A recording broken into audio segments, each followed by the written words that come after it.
পয়লা December বিশ্ব AIDS দিবস। অধিকারের পথ ধরুন, এই থিমকে সামনে রেখে এবছর বিশ্বব্যাপী পালিত হচ্ছে এইডস দিবস। দিনটিকে সামনে রেখে মহিলা বিশ্ববিদ্যালয়ের NSS ইউনিটের ছাত্রীরা জনসাধারণকে এই মরণ ব্যাধি সম্পর্কে সচেতন করতে লিফলেট বিতরণ করে আগরতলা শহরে।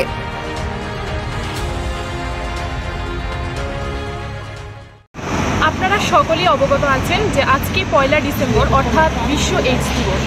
এইচআইভি মানব জীবনে একটা মারাত্মক ভাইরাস যা দেহে রোগ প্রতিরোধ ক্ষমতা কমিয়ে আনে, আর একজন এইডস আক্রান্ত ব্যক্তি খুব সহজেই বিভিন্ন সংক্রামক রোগে আক্রান্ত হয়ে পড়ে। আর এইচআইভি ভাইরাসের আক্রান্তের ফলে যে লক্ষণগুলি আমাদের চোখে পড়ে তার মধ্যে রয়েছে যে পেশি ব্যথা করা, ক্লান্তি অনুভব করা, হঠাৎ ওজন কমে যাওয়া এবং রাতে অস্বাভাবিক ঘাম ঝরা। আর যেভাবে এইচআইভি ভাইরাস ছড়িয়ে পড়ে তার মধ্যে রয়েছে যে ইনজেকশনের সিরিঞ্জ একাধিকবার ব্যবহার করলে অসুস্থ ব্যক্তির থেকে রক্ত সুস্থ ব্যক্তির দেহে প্রবেশ করালে এবং পাবলিক টয়লেট ব্যবহার করার ফলেও এই এইচআইভি ভাইরাস ছড়িয়ে পড়ে।